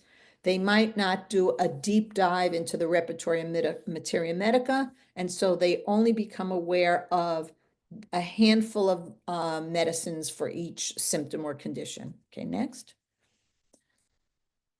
The benefits of this is training is less demanding. It allows treatment of many people in a shorter period of time. So with growing emergencies due to natural disasters, floods, fires, due to terrorist attacks, this approach, using a protocol, may be helpful when there are emergencies, when there are few practitioners in the area, but many people that need to be treated. Another thing is when the simillimum is part of the protocol, then this method can provide quick relief of symptoms in the patient with more profound results. Next. Drawbacks.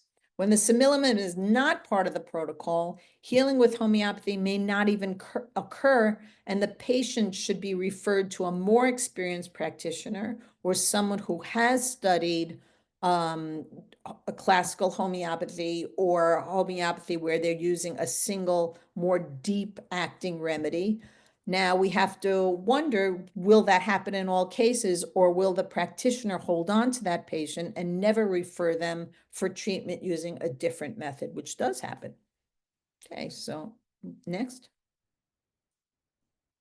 And then, of course, there are the combination medicines. When multiple homeopathic medicines are mixed together in low dilution to form one preparation, it's called a combination remedy. The different ingredients work together to form a new medicine. And these are very popular in Germany, but as I said before, they're gaining popularity across the globe. Next. Benefits are, this can be used by very novice prescribers. It's useful when the body is in a weakened state. It provides fast symptomatic relief.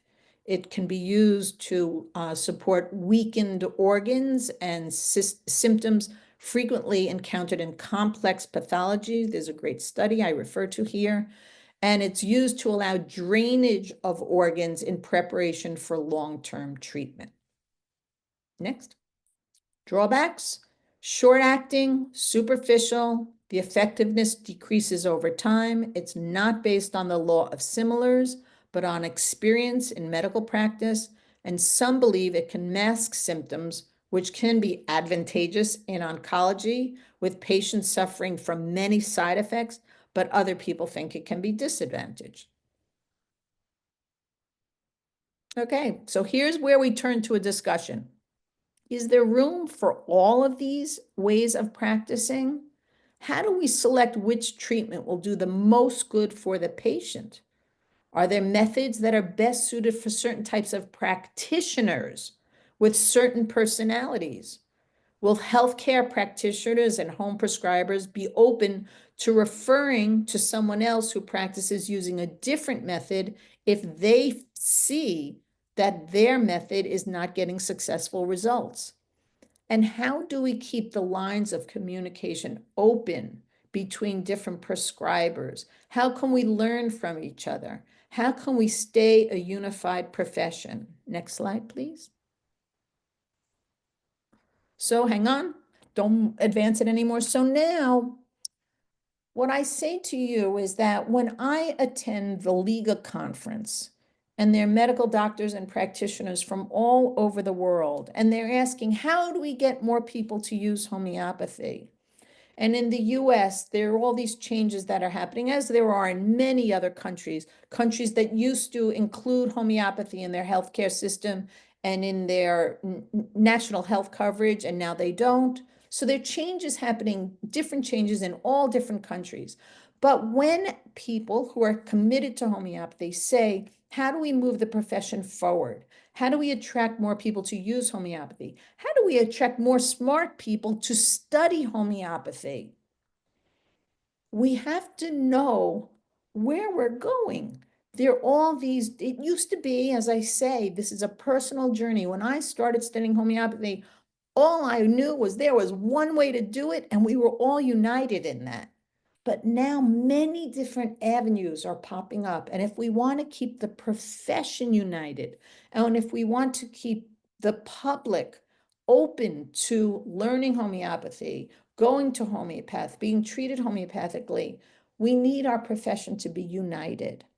We can't have the public hearing, someone says, oh, that way doesn't work at all. My way is the only way. So I open this up to discussion. I welcome everybody's viewpoint, whether you agree with me or not.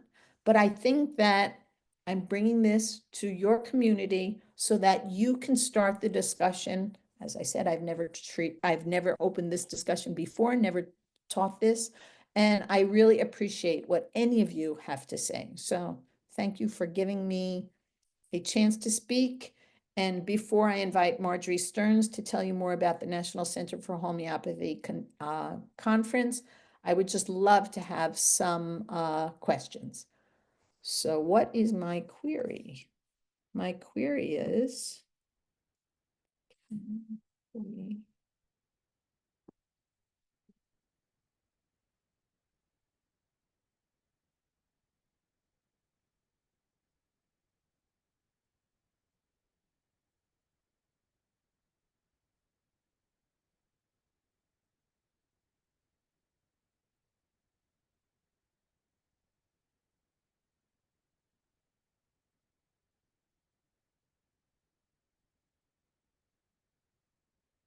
I'm writing in the chat my questions.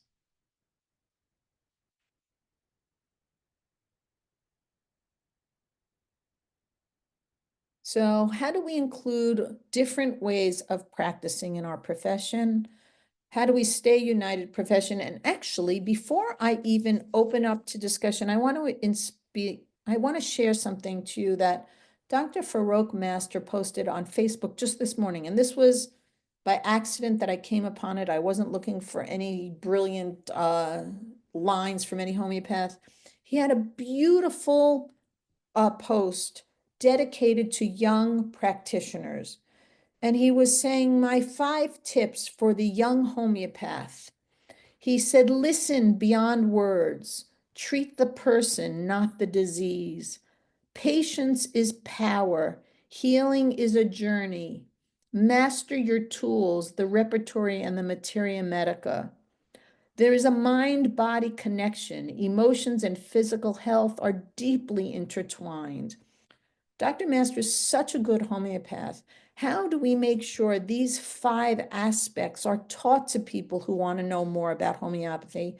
And how do we make sure we tell the public that these 5 elements are a part of all homeopaths' training and treatment?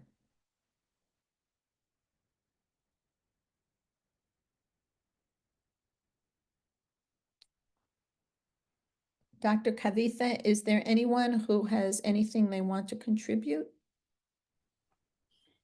Sure, Lauri. And Dr. Sweta, would you like to send message in the chat? And everyone, you can unmute also and speak, please.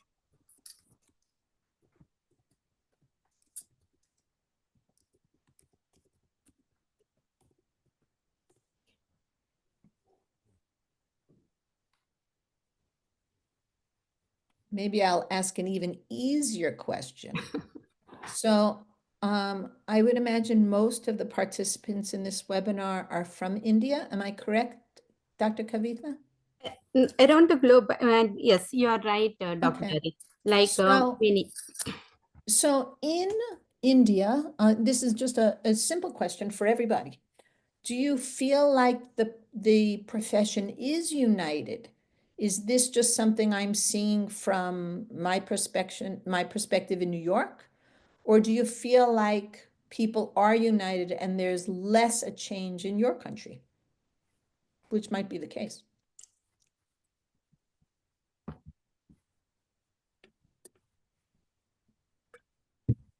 Well, if no one has anything that they want to contribute to this, I invite you to send me your thoughts in an email, because sometimes people don't want to speak out in a group, and I could completely understand that.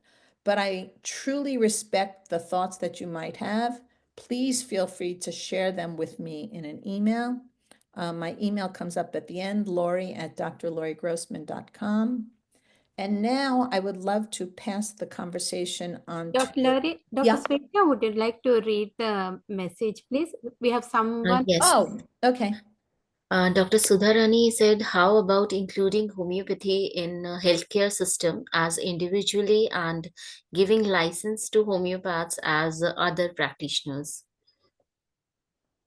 Well, that is, it is homeopathy considered part of the Indian healthcare system? As homeopathy is different from the conventional medicine. Yes, Dr. Sudara Raja, thank you very much for your very good question. And I think that that's an important thing. How do we include homeopathy in the healthcare system? I think that we're going to have to come up with some common principles or common ways of practicing, or we have to come with an outline of how homeopaths are going to take cases and treat patients in order for them to become for it to become a part of the healthcare system. I think that if one person says it only takes 5 minutes to take a case, and then another practitioner says I need at least 2 hours, then it's going to be difficult, because we have to be able to explain that. And perhaps we can. We could say for emergency conditions, a 5-minute consultation is all that is needed, which happens many times. I know when I was in Haiti, that is all the time we had for people who were struggling after the earthquake there. However, we can't have one person say it only takes 5 minutes and someone else says it takes 2 hours. So we're going to have to work that out within the profession before we can move forward with dealing with the national health system and with hospitals. But thank you for that. Oh, yes, it is included in India. Well, bravo for India. You're certainly leading the way for the rest of the world. I mean, in the US, we're struggling in a way to have homeopathy included as part of the healthcare system. And it's wonderful that you have it now and have had it for a long time.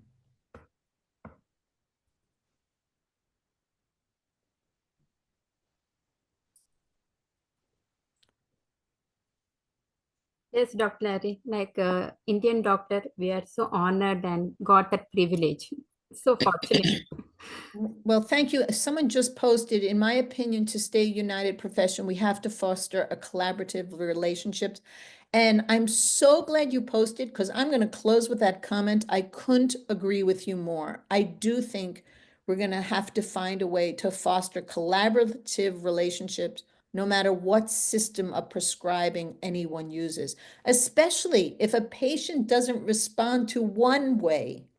It would be wonderful to say, this is the way I practice. You're not responding to my way. So let's see if somebody else who practices another way can help you. So with that, I appreciate everybody's attendance and your generous kindness for inviting me. And now if Marjorie Stearns is here, I'd like her to, hang on a second, someone else just wrote, ma'am, kindly shed some light on the route for a homeopath in the US. Oh, goodness. I would need a whole webinar session just for that. People are becoming homeopaths in the we do not have licensure in the US. The state of Arizona just now started certification in a very unique way, and that's just in Arizona. And we have some states that are called freedom states, where anybody can practice homeopathy. And then we have other states where there's tremendous difference between one state and another, and whether homeopathy is licensed or not. We have our credentialing is much more based on other degrees. If you're an MD, you can practice homeopathy. Naturopaths can practice homeopathy. However, it's very varied from state to state. And for non-MDs and non-naturopaths, nurses now have training, but it's varied all over the place. Different kinds of training, pluralistic training, unisys training. And I would need a whole session. So maybe there is interest. If there is interest, please write to Dr. Kavitha and let her know that this is something of interest to you. It would take a whole webinar.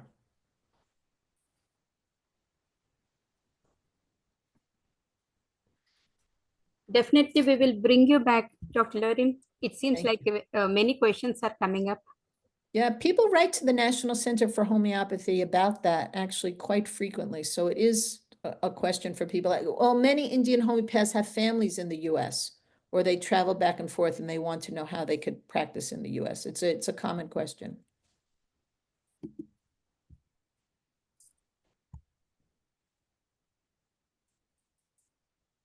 So I'm sending a chat to Marjorie Stern telling her, take it away, please. it's your turn.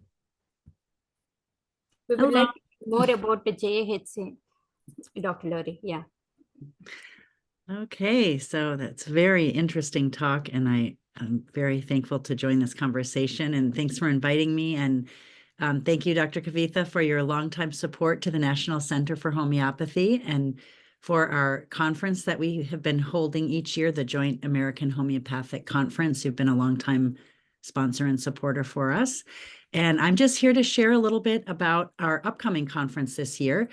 It's going to be completely online. Some years we usually do it in person, and we've done hybrid where we have an online portion and an in-person portion. And this year is completely online, so you can join us from anywhere in the world, and you're getting the same experience as those of us who are running the conference and who are in the US. And the dates are April 4, 5, and 6 in 2025. So it's a Friday, Saturday, and Sunday. And the times are the daytime in Eastern time and New York time, and we are recording everything. So if it's in the middle of the night for you, you can watch the full recording. And we have sessions 2 tracks of sessions all day, lots of options. We have, are pre-recording 10 bonus sessions that you can watch on your own time. So it's a very full schedule.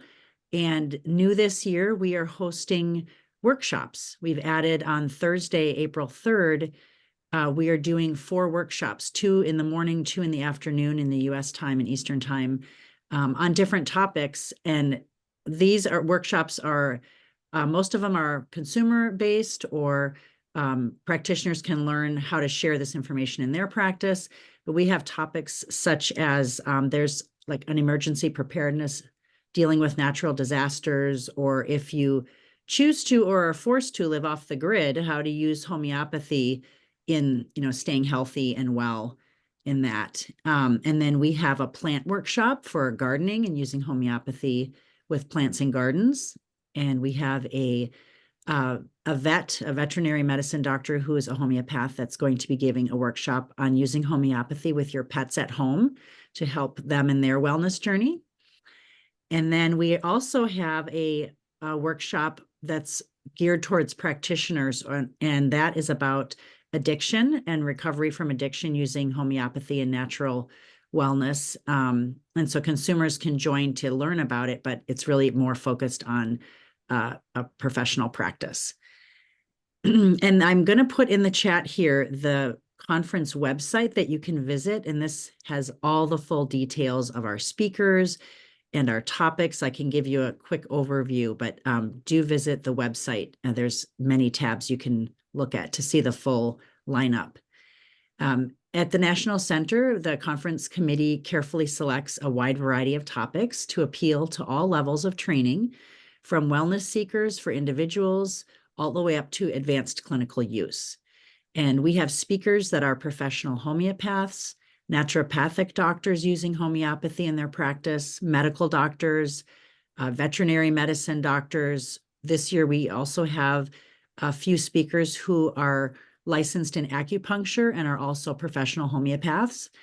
And we have topics covering everything from first aid use, several women's health topics, autoimmunity talks, and there are talks on self-esteem and mental health, which is a big issue today, the mental health issues. There are men's health talks, children's issues, concussions. We have a naturopath who's an expert on concussions, and there are even history of homeopathy talks. So we have everything from beginners, students, seasoned professionals, everything. And we would love to have people join us. You can visit our website to see the full list of speakers, but we do have Karen Allen is a favorite in the US and is also known in other countries for, she's giving a workshop for her lovely experience, and she's very warm and giving, and she's doing our emergency preparedness talk. And Gabrielle Traub is another speaker that people may have heard of. Kim Alia is well known, and Dr. Ramakrishna is going to be speaking about cancer research. And so there's many, many more, but just please visit the tab because we have about 30 plus speakers. And let's see if anything else. We are applying for continuing education for people who need to get CE hours, and those are available each year. And the registration is opening at the end of January, and some final details are being, put on the programming. So watch the website as we get closer to the conference. Another thing that we're doing is we're going to be having some breakout rooms on Zoom. And that means that people can join just like we are here, and we'll have a leader talking about a topic. And then there's plenty of time for everyone to contribute and ask questions and get into some discussions and conversations like that. So if anyone has questions about the conference, I'm happy to answer that. Otherwise, please do visit our website and check it out.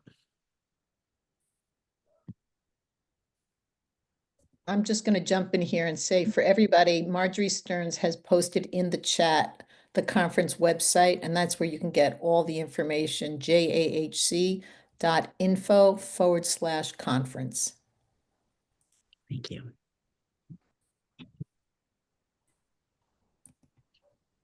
And even though we're virtual, we do have an exhibit hall with sponsors and exhibitors, and Many of them are giving away free information, free samples, coupons, discounts, and you can just click around from the comfort of your own home and learn about different organizations. And we have international speakers. Several international speakers are joining us. So it's really something for everyone. And all the recordings are available for the rest of the year.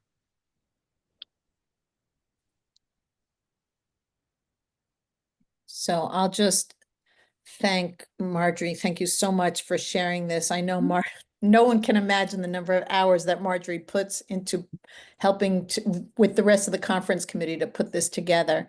Again, please go to jhc.info/conference to learn more about the different speakers, about the different sessions, any exhibitors.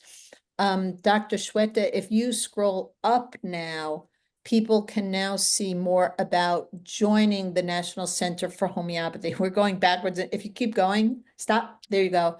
No, there you go. Perfect.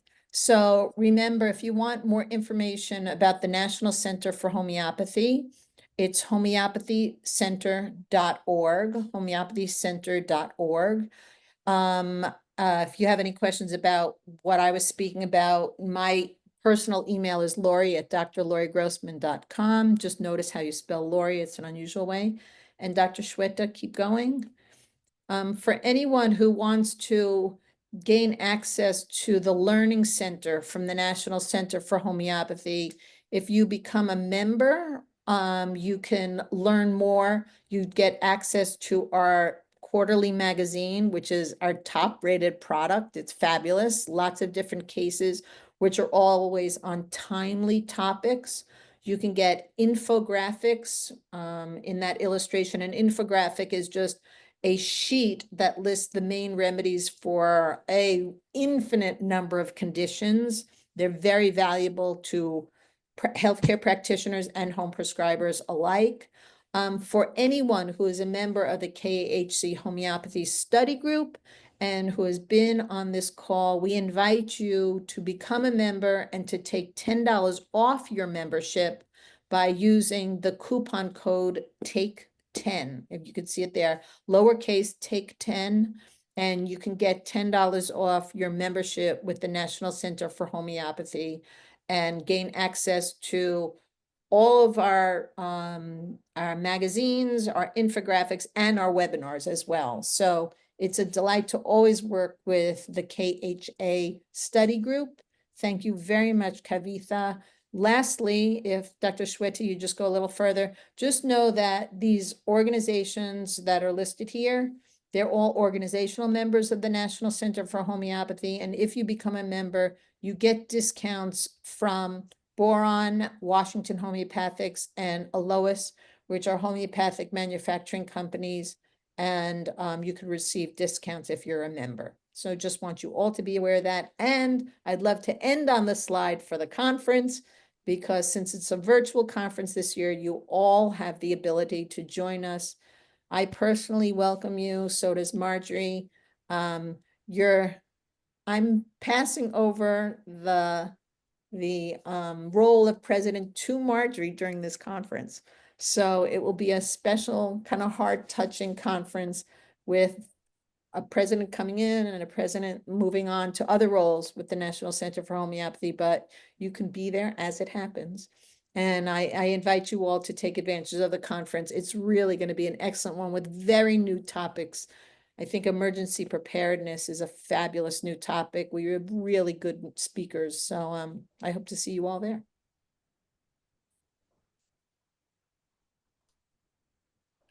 Wonderful, Dr. Laurie, and many congratulations, Marjorie, for being the new NCH president. We welcome you at the conference. Thank you. So much. And Dr. Sweta, any questions? No, ma'am. No. No questions. Okay. And Dr. Deepika, thank you so much for sharing the slides. Thank you so much, ma'am. Okay. And let me.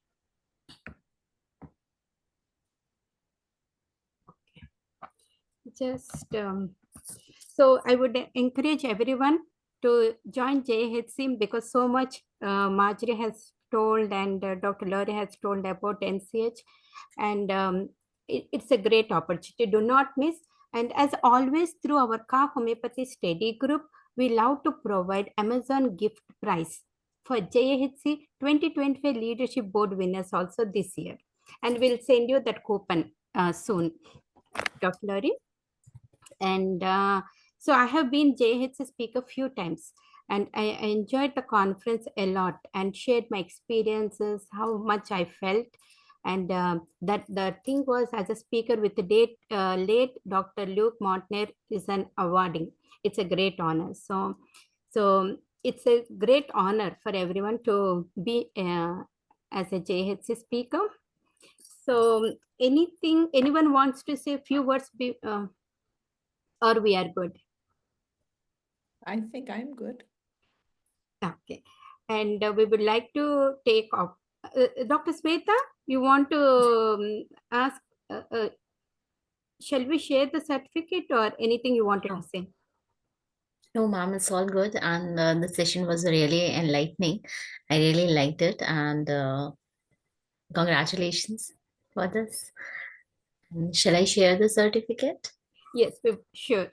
Dr. Sweta, and would like to take the privilege and honor for your gracious presence, Dr. Lauri and Marjorie and NCH team today's webinar, and in sharing the knowledge, and NCH will love it. And so please kindly accept certificate from our team for your presence. Thank you so much. It is my honor and delight, and I wish you all the very best. Thank you so much, Dr. Lauri. And as someone was saying, I think Dr. Deepika or someone about the organization seniors. So we already brought NCH 3 times, and we bring a Council for Homeopathy certifications. We brought 3 times president to share about how homeopathy in USA and NASH. So in March, we are bringing NASH president and Alistair Gray, Dennis Sturgis. So to share like how we can promote homeopathy in USA. So we bring all the organizations, and we encourage everyone to join the organizations in US. Yes, Dr. Sweta, you want?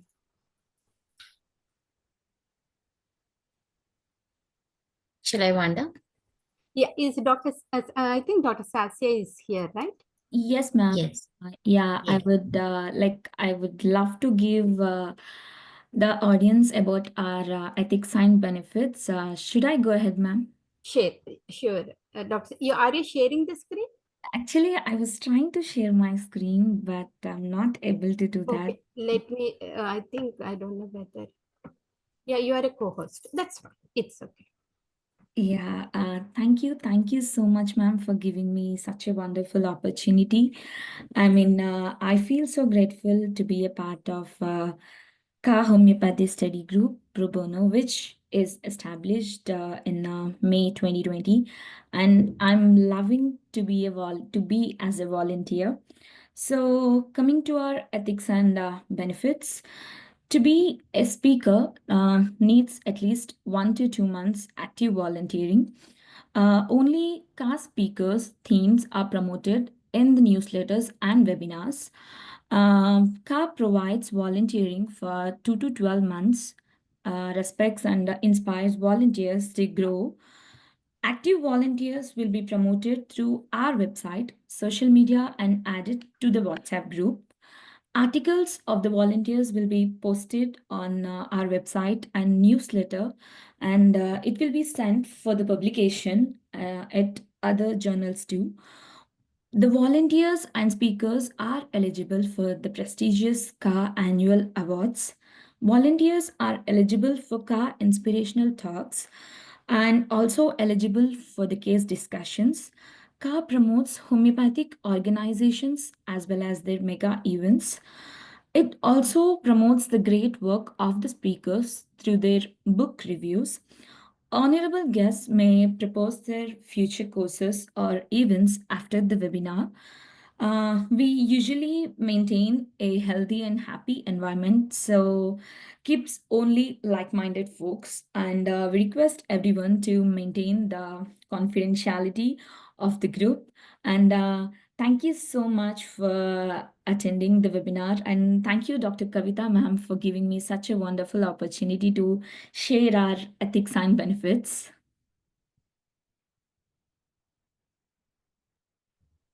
Thank you, Dr. Sasya. And so we, with Dr. Lauri, with your permission, we would like to announce our the other upcoming event. Is that okay? You're asking me, is it okay Yeah. if you Anything- announce your upcoming event? No, anything you wanted to say after No, that? no, no. I've already said thank you. I so appreciate Okay. being here. I think I have given all that I can this morning. Move on to whatever other business you have. We would love to hear more and more. Okay, sure, Dr. Lauri, thank you so much. And on February 16th at 8:30 p.m. India, 10 a.m. Eastern Time, we have Dr. B.D. Patel from India on topic brain and bowel behavior. And we have many more renowned homeopaths lined up for the webinars. And anyone wants to share before we end the session? If anyone wants to share few words or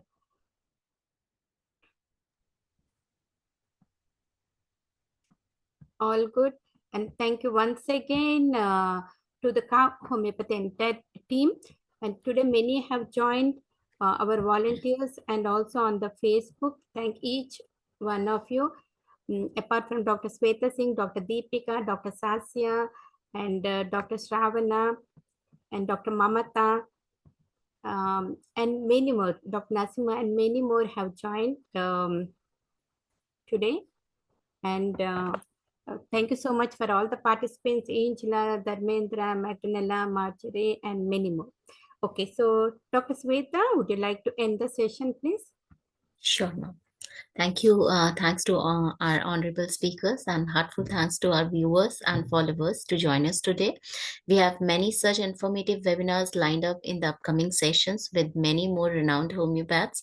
For the upcoming webinars info or any other updates, you can follow our social media handles at Facebook, LinkedIn, Twitter, Instagram. And if you missed any of the webinar, you can watch it out at our YouTube channel with the name Kavita Kukunu. For any other info, reach us at kstudygroup@gmail.com, and please don't forget to fill the jot form to receive your participation certificate. Thank you so much, everyone. Goodbye. Thank you.